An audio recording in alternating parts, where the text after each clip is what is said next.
Hello students, last video में अपन ने पढ़ा था मेथड्स ऑफ क्लासिफिकेशन के बारे में, जिसमें अपन ने पढ़ा था geographical classification, chronological classification, qualitative classification और क्वांटिटेटिव क्लासिफिकेशन।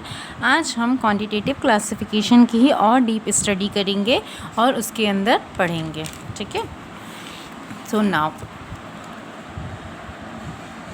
इसके अंदर आता है कॉन्सेप्ट ऑफ वेरिएबल। ठीक है, सो गाइस वेरिएबल क्या होता है? तो it derives from the word vary means to change. Variable word vary word से बना है, जिसका मतलब होता है चेंज। वेरिएबल में ही देखिए वेरी छुपा हुआ है, मीन्स जो चेंज होता रहता है उसे हम बोलते हैं वेरिएबल। ठीक है, there are two types of variable, discrete variable और कंटिन्यूस वेरिएबल। डिस्क्रीट वेरिएबल को हम डिसकंटिन्यूस वेरिएबल भी बोलते हैं।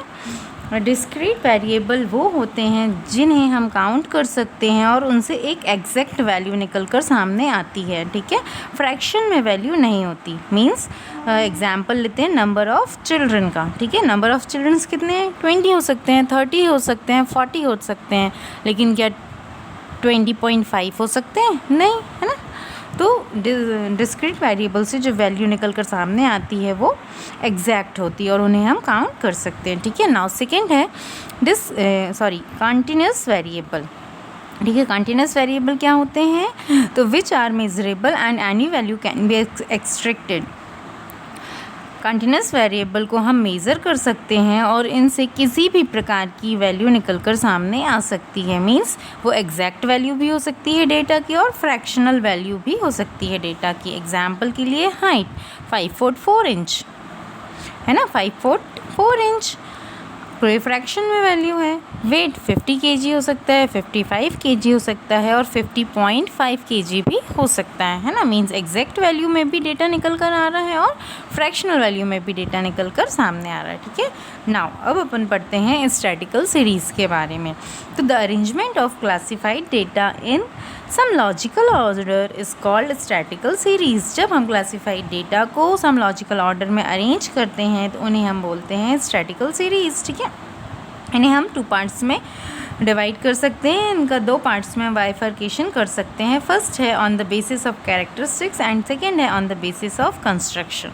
ठीक है, तो अब अपन पढ़ते हैं on the basis of characteristics. Characteristics के बेस पे हम डेटा को क्लासिफाई कर सकते हैं टाइम सीरीज़ में, स्पेशल सीरीज़ में और कंडीशन सीरीज़ में। ठीक है, टाइम सीरीज़ में हम डेटा को टाइम के बेस पे क्लासिफाई करते हैं और उसकी सीरीज़ बनाते हैं। स्पेशल सीरीज़ में हम डेटा को लोकेशन के बेस पे क्लासिफाई करते हैं और उनकी सीरीज़ बनाते हैं। नाउ कंडीशन सीरीज़ में हम सर्टेन कंडीशंस के बेस पे डेटा को क्लासिफाई करते हैं और फिर सीरीज़ बनाते हैं। ठीक है, ये तो था बच्चों थ्योरेटिकल एस्पेक्ट्स, इसको हमको इतना ही पढ़ना था। ठीक है, अब हम डिस्कस करेंगे on the basis of construction. यही मेन पार्ट है स्टैटिक्स में, हम इसी की स्टडी करते हैं। ठीक है, नाउ तो on the basis of construction के बेस पे सीरीज इज 3 टाइप्स की होती है, इंडिविजुअल सीरीज़, डिस्क्रीट सीरीज़ और कंटिन्यूस सीरीज़। ठीक है, now first is individual series. तो गाइज इंडिविजुअल सीरीज़ क्या होती है? तो इंडिविजुअल सीरीज़ में बच्चों हर यूनिट को सेपरेटली शो किया जाता है और हर यूनिट की वैल्यू को हम इसमें मेज़र कर सकते हैं। ठीक है, ये भी 2 प्रकार की होती हैं, 2 टाइप्स की होती है, अनऑर्गेनाइज्ड और ऑर्गेनाइज्ड सीरीज़। ठीक है, इंडिविजुअल सीरीज़ को जब हम अनऑर्गेनाइज्ड फॉर्म में लिखते हैं, मींस जैसे मैंने बच्चों से मार्क्स पूछे हैं, तो कोई बच्चा बताएगा 71, कोई बताएगा 5, कोई बोलेगा 99, कोई बोलेगा 21 और कोई बोलेगा 36। ठीक है, तो बच्चों ने मार्क्स बता दिए, मैंने वैसे ही लिख लिए, तो ये कहलाएगी अनऑर्गेनाइज्ड सीरीज, इंडिविजुअल सीरीज़। और अब इसका सेकंड पार्ट है ऑर्गेनाइज्ड सीरीज़। जब मैं डेटा को according to serial number arrange करूँगी या फिर डेटा को अकॉर्डिंग टू मैग्नीट्यूड के अकॉर्डिंग सीरीज़ अरेंज करूँगी, तो ये कहलाएगा ऑर्गेनाइज्ड इंडिविजुअल सीरीज। ठीक है, जैसे ये स्टूडेंट्स थे मार्क्स के, अगर मैं इनको एक सीरियल नंबर के अकॉर्डिंग अरेंज कर दूँ, बच्चों के रोल नंबर के अकॉर्डिंग अरेंज कर दूँ, तो ये कहलाएगी अकॉर्डिंग टू सीरियल नंबर।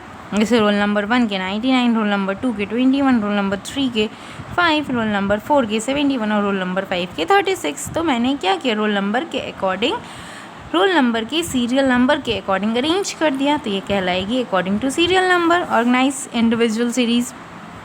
अब बच्चों नेक्स्ट आता है अकॉर्डिंग टू मैग्नीट्यूड। तो मैग्नीट्यूड क्या होता है? जब मैं डेटा को असेंडिंग ऑर्डर या डिसेंडिंग ऑर्डर में अरेंज कर देती हूँ तो इसे बोला जाता है अरेंजमेंट ऑफ मैग्नीट्यूड। ठीक है, जैसे 5, 21, 36, 71, 99 बढ़ते हुए क्रम में मैंने लिख दिया, मीन्स असेंडिंग ऑर्डर में लिख दिया, और मैं इसी को घटते क्रम में लिख दूंगी 99, 71, 36, 21, 5, तो ये हमारी कहलाएगी डिसेंडिंग ऑर्डर। ठीक है, तो इंडिविजुअल सीरीज़ को हम ऑर्गेनाइज्ड और अनऑर्गेनाइज्ड दो प्रकार से बना सकते हैं। ठीक है, अब थर्ड आती है हमारी सेकंड आती है मेन डिस्क्रीट सीरीज़। ठीक है, तो डिस्क्रीट सीरीज़ क्या होती है बच्चों? इसको कुछ लोग प्यार से अनग्रुप्ड सीरीज़ भी बोलते हैं। इसे हम एक एग्जाम्पल के थ्रू समझते हैं। जैसे ये क्लासरूम है, उसमें 20 स्टूडेंट्स हैं, उसमें मैंने उनसे उनके यूनिट टेस्ट के मार्क्स पूछे हैं। ठीक है, तो अब बच्चे बता रहे हैं किसी के 11 आए हैं, किसी के 13 आए हैं, किसी के 9 आए हैं, किसी के 11, किसी के 3, किसी के 9, किसी के 5, किसी के 11, फिर 5, फिर किसी ने बोला 11, 4, 6, 4, 11, 3, 5, 6, 13, 15, 9, ऐसे सब बच्चों ने अपने अपने मार्क्स बता दिए। और अब मैं चाहती हूँ जो इन 20 बच्चों ने अपने मार्क्स बताए हैं मैं उनको थोड़ा सा अरेंज कर दूँ, है ना। तो जब मैं उन्हें टैबुलर फॉर्म में अरेंज करूँगी तो पहले लिखूँगी क्या? मास्क। अब मैं मास्क में भी देखूँगी कि देखा था अपन ने यहाँ पे किसी के 3 आ रहे थे, किसी के 9 आ रहे थे, किसी के 5 आ रहे थे, किसी के फिर 11 आए, किसी के फिर 5 आए, किसी के फिर 11 आए, तो बार बार वही नंबर्स रिपीट हो रहे हैं। तो मैं इन नंबर्स को असेंडिंग ऑर्डर में अरेंज कर लेती हूँ। ठीक है, तो 3, 4, 5, 6, 9, 11, 13, 15, ये मैंने मार्क्स को अरेंज कर लिया। अब मैं बनाती हूँ नंबर ऑफ़ स्टूडेंट्स का कॉलम, सेकेंड कॉलम। ये फर्स्ट बनाया मार्क्स का, सेकेंड बनाया नंबर ऑफ़ स्टूडेंट्स का। ठीक है, तो 2 बच्चे हैं जिनके मार्क्स 3 आए हैं। ठीक है, और ऐसे ही 2 बच्चे और हैं जिनके मार्क्स 4 आए हैं। 3 बच्चे हैं जिनके मार्क्स 5 आए हैं। 2 बच्चे हैं जिनके मार्क्स 6 आए हैं। 3 स्टूडेंट्स हैं जिनके मार्क्स 9 आए हैं। 5 स्टूडेंट्स हैं जिनके मार्क्स 11 आए हैं। 2 स्टूडेंट्स हैं जिनके मार्क्स 13 आए हैं। 1 स्टूडेंट जिसके मार्क्स 15 आए हैं। ठीक है, तो मैंने इनको भी अरेंज कर दिया। तो बच्चों नंबर ऑफ़ स्टूडेंट्स को हम क्या बोलते हैं? हमने लास्ट वीडियोस में पढ़ रखा है, इनको हम बोलते हैं फ्रीक्वेंसी। ठीक है, और जब हम इन्हें टेबुलर फॉर्म में शो कर देते हैं तो हम इसको बोलते हैं फ्रीक्वेंसी डिस्ट्रीब्यूशन।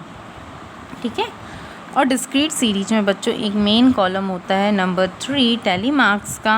टैली मार्क्स एक रोमन टेक्निक है स्टूडेंट्स, जिसमें हम मार्क्स को, नंबर ऑफ़ स्टूडेंट्स को मींस फ्रीक्वेंसी को टैली मार्क्स के अकॉर्डिंग शो करते हैं। ठीक है, जैसे 2 लाइन खींच दी तो 2 हो गया, 2 के लिए अगेन 2 लाइन्स खींच दी, 3 के लिए 3 लाइन्स खींच दी।